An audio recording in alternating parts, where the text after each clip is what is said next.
I'm Any New Province, and this week we find out if Voltaic Servant is possibly Pauper playable. While I didn't mention Voltaic Servant in my set review, this card has me incredibly excited. Its unique effect had me scouring all of the common artifacts to see which ones would be most powerful if I could untap them just one extra time each turn. Ghoulcaller's Bell was one of the first cards I considered with Voltaic Servant. I thought maybe putting it in a deck with Thought Picker, which could create a really interesting mill lantern sort of archetype. I was almost satisfied with that deck, but I think Lantern Control and Pauper needs just a couple more things to go over the top and become a viable archetype. We'll definitely need Orcish Spy to be fixed because it's still bugged on Moto, and I also think we need a little bit more powerful hand disruption to get all the way there. Another great Pauper deck builder, Links to the Past, aka R&D Function, mentioned that maybe we could make a Mirror Land Shaper deck. We could use Mirror Land Shaper to turn our opponent's lands into artifacts and then repeatedly blow them up with a Gorilla Shaman. The reason I couldn't play that deck is because I couldn't conceptualize how the rest of the 75 would look. Mirror Land Shaper plus Gorilla Shaman plus Voltaic Servant is an awesome combo, and I really hope someone fleshes it out and gives it a try. Instead, I chose another artifact that piqued my interest. This is Walking Atlas. It costs 2, it's a 1/1, and it says, tap, you may put a land card from your hand onto the battlefield. Even though this card is only a 1/1, I thought something powerful had to be going on here. Land drops are one of the fundamental rules of Magic the Gathering as a game. If we can get a Walking Atlas down and start making multiple land drops a turn with our Voltaic Servant, then we have to be able to do something broken. That's how I came upon this deck, which is my proof of concept for the Pauper version of the Legacy archetype, lands. I'm going to start this deck tech a little bit differently. I know I usually go over the mana base last, but I want to tell you about these sweet lands first. First we have Haunted Fengraf. It taps for 1 colorless mana, or we can pay 3 and sacrifice it to return a creature card at random from our graveyard to our hand. It's great that we can get back creatures from our graveyard if our opponent disrupts them somehow, because we are a combo deck. We need a lot of pieces to go right. The great thing about our deck is that it doesn't matter if we get a creature back at random. All of our creatures can interact with our lands in a profitable way. Next is Colony Garden. It enters the battlefield tapped, and when it enters the battlefield, we create a 0/1 plant creature token. When it becomes untapped, we can tap it for green mana. Colony Garden is great for soaking up edicts, but if we can recur this a few times, we can get infinite chump blockers or provide a way for us to pay convoke costs for other spells in our deck. A deck this slow needs a way to make it into the late game to do its extra powerful things. That's why Radiant Fountain is so crucial here. Radiant Fountain enters the battlefield and gains us 2 life and can also tap for colorless mana. If you can continuously gain 2 life off this, you can get ahead of your opponent's burn spells in no time. We're also running 1 artifact land of each of our colors. We have Seed of the Synod and Tree of Tales. We have 1 of each of the artifact lands because in the late game sometimes we just need a bunch of extra mana at instant speed. We can go tutor these out somehow and untap them repeatedly with our Voltaic Servants. Sajiri Step is a little bit awkward in this deck because it taps for white mana. We don't have any white cards in our main board, but it does allow us to put some powerful white cards in our sideboard. Sajiri Step also works perfectly for a lands deck in the way that it interacts with our opponent. It enters the battlefield tapped, and when it enters the battlefield, target creature I control gains protection from the color of my choice until end of turn. That'll stop our opponent from targeting our creatures with removal so that we can keep our combo moving with all of its pieces. We're also running some Karoo lands. They enter the battlefield tapped. When they enter the battlefield, we have to return a land we control to our hand, and when they become untapped, they tap for 2 mana of 2 different colors. We're okay returning lands to our hand because a lot of our lands have great enter the battlefield triggers. Selesnya Sanctuary taps for green and white, and Simic Growth Chamber taps for green and blue. This next card would be pretty bad if we didn't have some way to recur it. It's Skyline Cascade. It enters the battlefield tapped, and when it enters the battlefield, target creature an opponent controls doesn't untap during its controller's next untap step. We intend to trigger this ability multiple times to lock down our opponent's board so that we can win in the late game.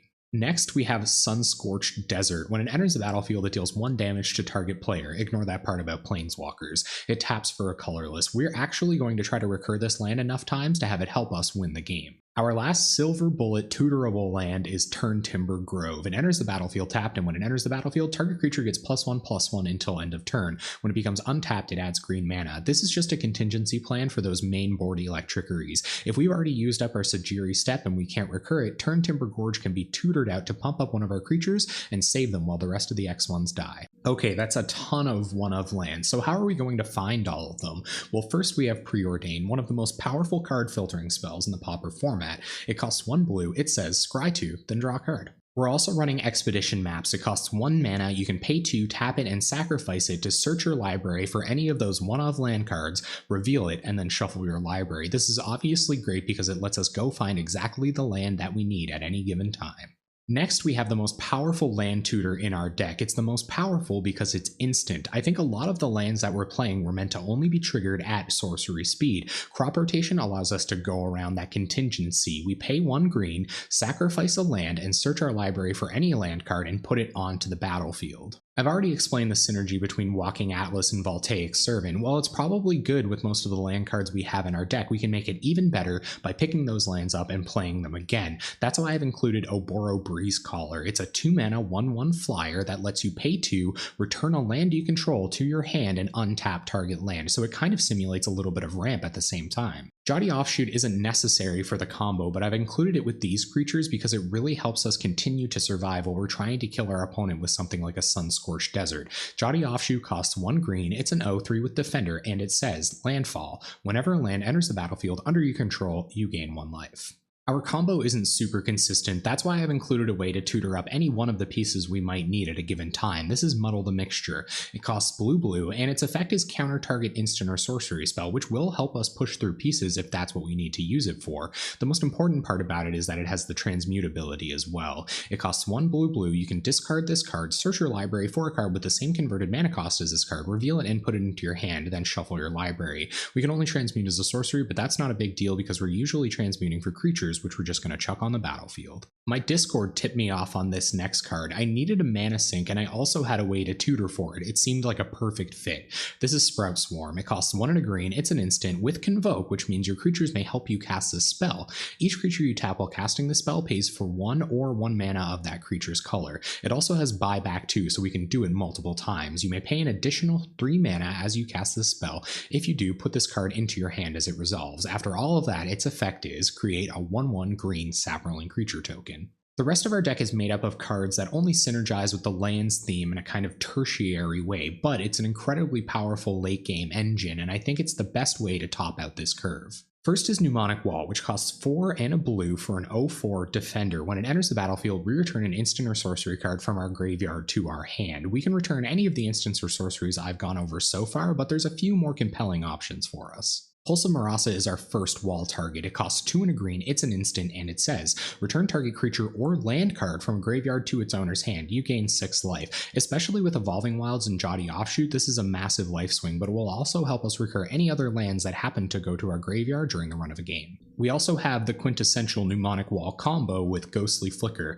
It costs 2 and a blue, it's an instant, and it says, exile 2 target artifacts, creatures, and or lands you control, then return those cards to the battlefield under your control. That means for every 3 mana we manage to get on the battlefield, we can recur one of our special lands with our Mnemonic Wall and Ghostly Flicker. Our last card doesn't combo with Mnemonic Wall, but it does go along really well with all of our other untapping shenanigans. This is Viridian Longbow. It costs 1 generic mana, and a creature that is equipped with the Viridian Longbow has this creature deals 1 damage to any target. You equip it to a creature with 3 generic mana. Okay, let's have a look at this sideboard. First, we have Circle of Protection Green, which costs 1 and a white and says the next time a green source of your choice would deal damage to you this turn, prevent that damage. You can pay 1 white to have that happen. We have Standard Bearer, which our opponent has to target with their first removal spell or aura every turn, or actually every aura they cast. We have 3 Hydroblasts for really nailing down that burn matchup. We have 3 Gleeful Sabotages. We can use our Colony Garden tokens to conspire it and blow up a bunch of artifacts. We have 2 Moment's Peace for all of those Tireless Tribe matchups, or is it Blitz matchups? Maybe somebody's trying to Temur Battle Rage and ATOG or something. We can use this there.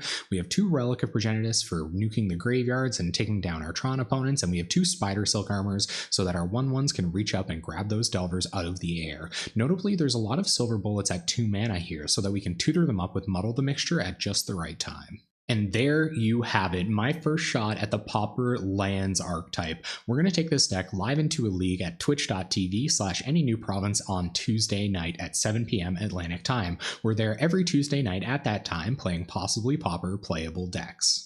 Before I go, I just want to remind you that you can like the video or subscribe to the channel down below. I'd seriously appreciate it. It's a great way to let me know you've enjoyed everything, and it really encourages me to keep making great Pauper content.